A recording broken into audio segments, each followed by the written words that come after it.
بسم الله الرحمن الرحيم الحمد لله رب العالمين والصلاة والسلام على سيد الأنبياء والمرسلين نبينا محمد وعلى آله وصحبه أجمعين.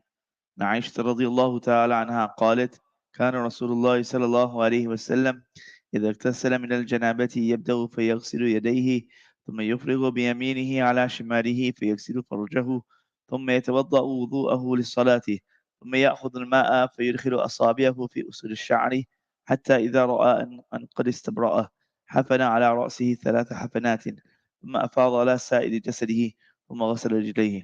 رواه مسلم.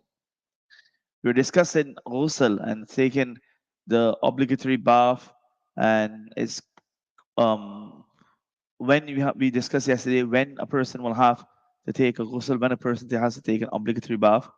Now today we look at, in light of the hadith, how Rasulullah sallallahu alaihi wasallam, our beloved Habib, our beloved messenger, peace be upon him, sallallahu alaihi wasallam, would carry out the ghusl. So this narration has been related by Sayyidah Aisha radiallahu anha.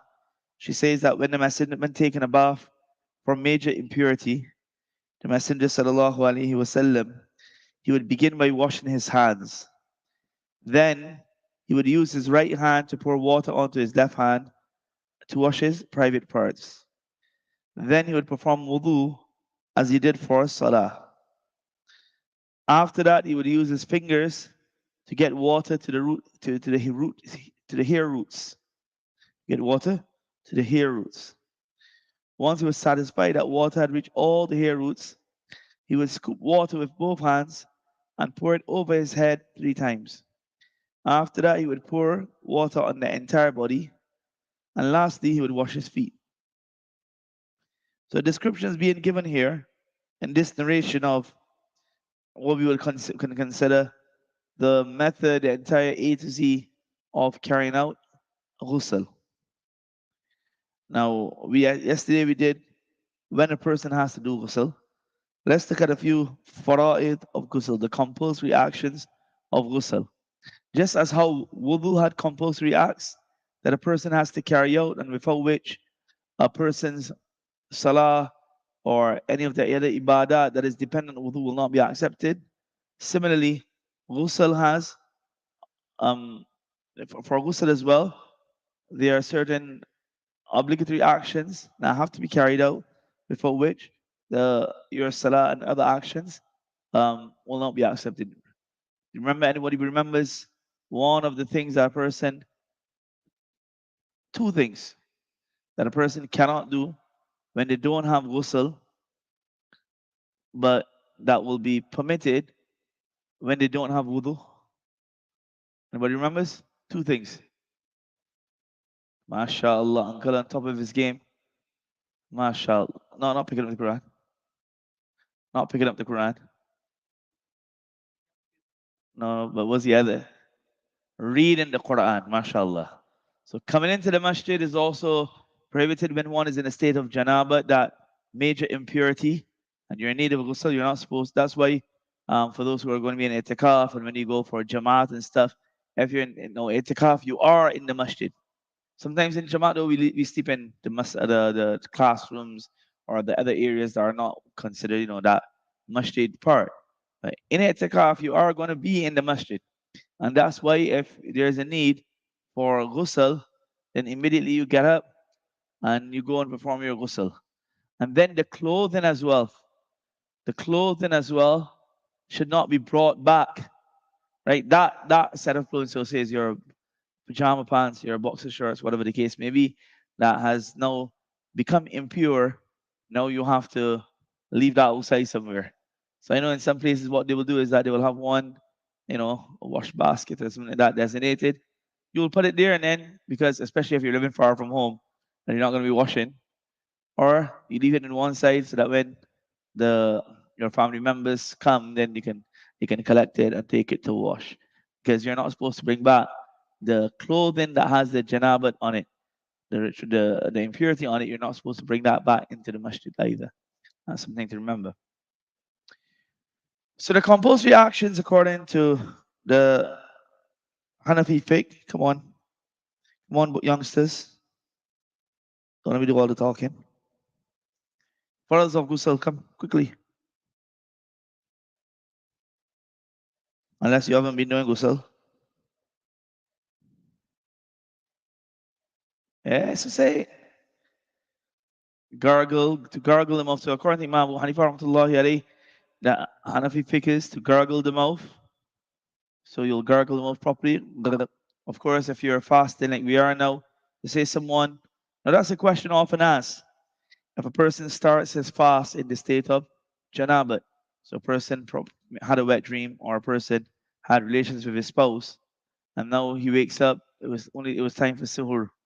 Now, just quickly to give a quick reminder as well, when you're in a state of janabat and you're going to eat, the scholars always recommend that you rinse your mouth, etc., before eating. Don't just go and eat like that. So separate. So nowadays 5:46 it was today, mashallah. You say a person that woke up 5:30, 5:35 when he had enough time to eat, have a cup of tea probably. So you have your cup of tea, and now it's 5:46, and you have to do ghusl because that's compulsory. So no problem, do your ghusl. Do your ghusl, no issue there at all, right? It doesn't affect the fast one bit, but you have to do your ghusl. But remember, when you're doing ghusl now that you began fasting, when you won't take the water to the back of your throat. You'll just suffice with rinsing it in your mouth and ensuring, however, that it doesn't go down.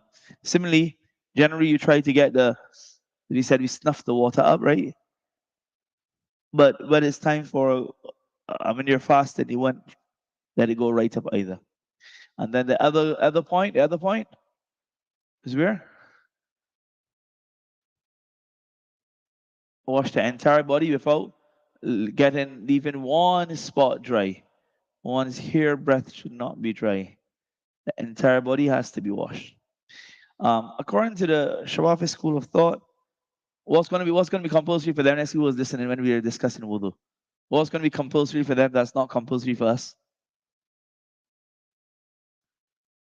No. That breaks. That's the breaking one, but that breaks wudu. What's going to be compulsory?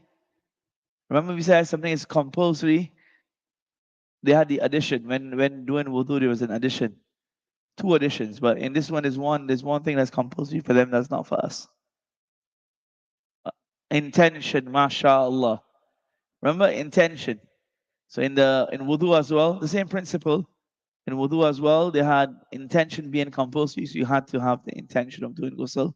For us in the Hanafi fiqh, there's no intention is not a necessity when you're purifying yourself. But then, of course, when it comes to salah, etc., then that becomes compulsory. So according to Shawafi, is that intention is compulsory, and also to wet the entire body at least once, just like how we have is compulsory.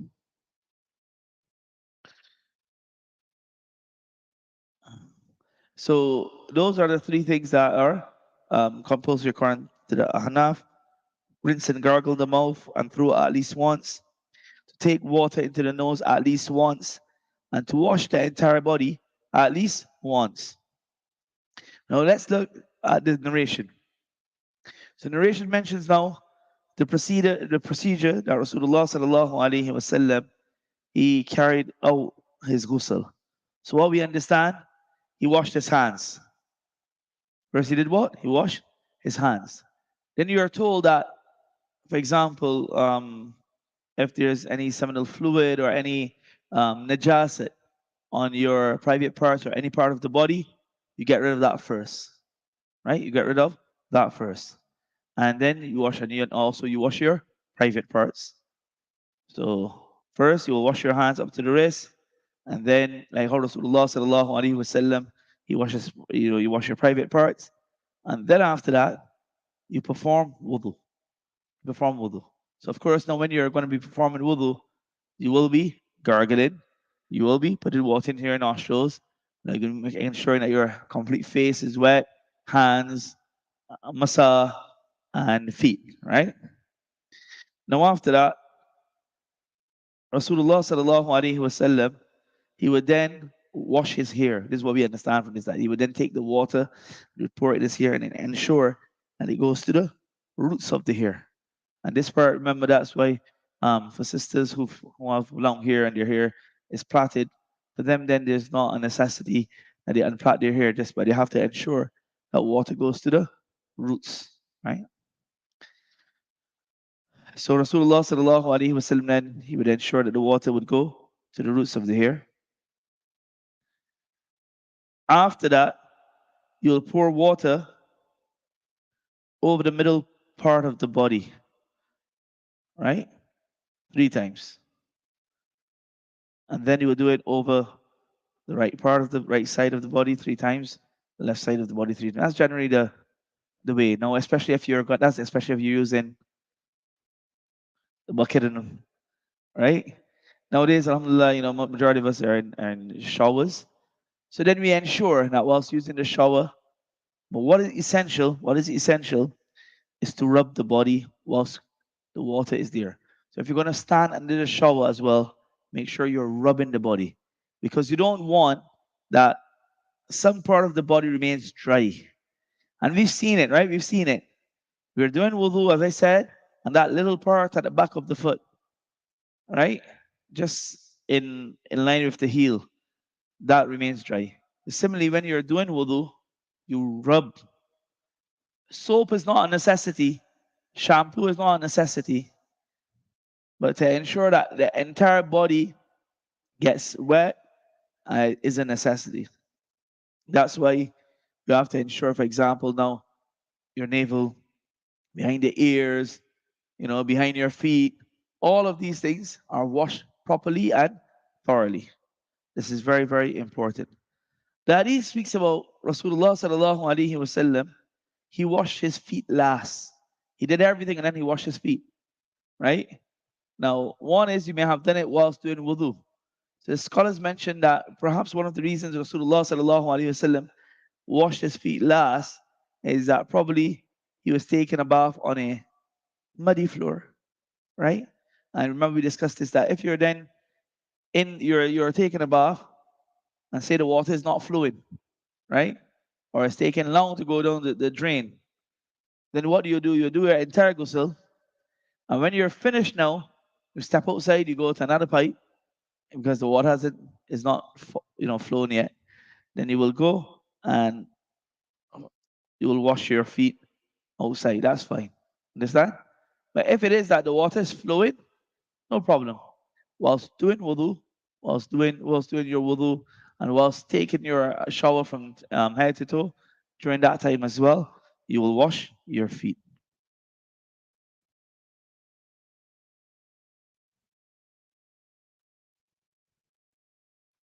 So those are some of the.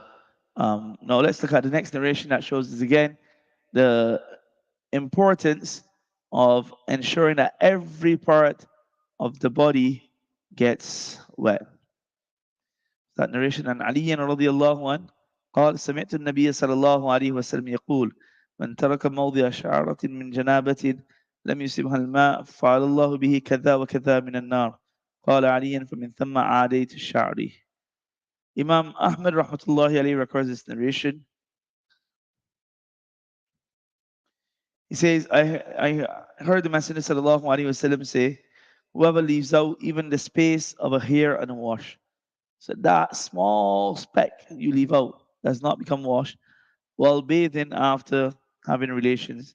In other words, when you're in the state of janaba. So it could be after a wet dream or basically after sperm has been ejaculated. So after that, he says that if you've left out a small bit and you leave it unwashed, Allah will give him such and such punishment in the fire. Sayyidina Ali radiallahu anhu says, from then on I became an enemy of my hair. From then on I became an enemy of my hair because there was this fear that if I have too much hair on my head, it doesn't mean the beard. It doesn't mean the beard because Sayyidina Ali mashallah had a nice beard. You're good, you're good. But so he says that because there was this fear. Now everybody is different, right? It's not an issue. But what it means is that if you have hair, you have long hair, you got to ensure it's washed properly. Right? Right. So that's what we see. Rasulullah sallallahu alaihi wasallam, that's what his habit was. Messenger sallallahu alaihi wasallam would generally have long hair. So that's what we find. He would take the water, put it in, and he would You would massage it basically into your hair. So that's essential. So you have to remember that we don't. So Sayyidina Ali would radiallahu anhu would generally he would shave his hair so that it would become easier. That's one of the benefits of short hair. Then just quickly go on. Right? Should we do the next one? Let's do the next one, inshallah. Next two. عن ابي هريره رضي الله عنه قال قال رسول الله صلى الله عليه وسلم حق على كل مسلم ان يغتسل في كل 7 ايام كاغتساله من الجنابه يغسل جسده وراسه يجعل ذلك يوم الجمعه. Now this is the narration regarding doing ghusl on the day of Jumu'ah, right? There are other times too. I'm not going to have much time to go into everything, but there are other times that it is mustahab or um, yes, to do ghusl. But here, what about the day of Friday? What about the day of Friday?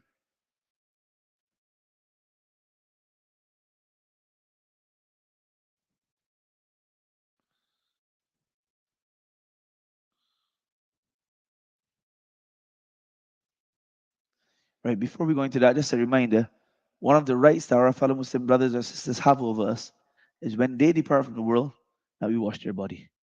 That is considered as a wajib ghusl, right? Now, what about our own selves again? So we've discussed the farz ghusl. Now, there are certain times that it is sunnah. It is sunnah. So Abu Hurairah radiallahu anh, he mentions that it is incumbent upon every Muslim that he should perform ghusl every 7 days, the same way he bathes, the same way he takes a bath after um, he has relations. Washing his entire body and his head. He should make Friday the day for it. So the messenger is pinpointing here when he says that you take a bath like how you do when after janaba to show that it is not a cowboy shower. It is not that you just go in, sprinkle some water, and come out.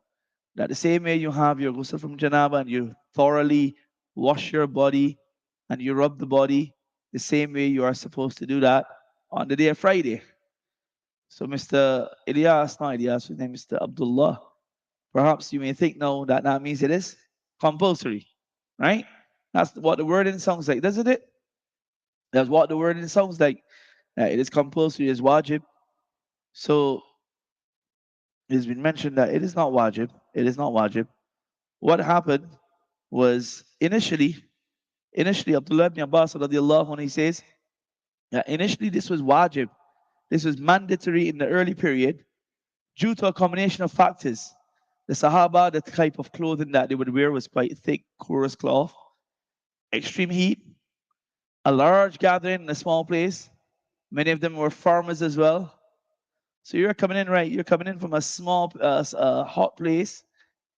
You're coming for Jumu'ah. Everybody is congregated. So of course there's going to be that odor in the masjid. Yeah.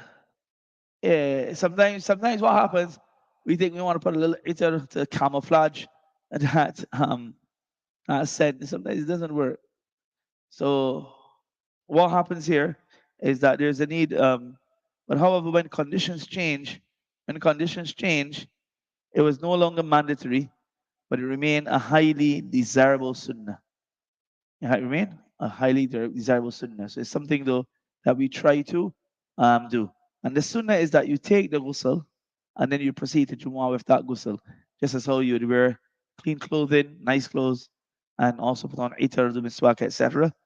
However, if you can't take the ghusl before coming, say for example you're going to work, you're going to school, then at least in the morning before you proceed to work or school, have that good shower and then go to school, go to work. So inshallah we hope that you will get the reward. It's also sunnah for ladies as well. So there's also for ladies on Friday, there's that whole discussion, is it? So may Allah grant us to understand this one.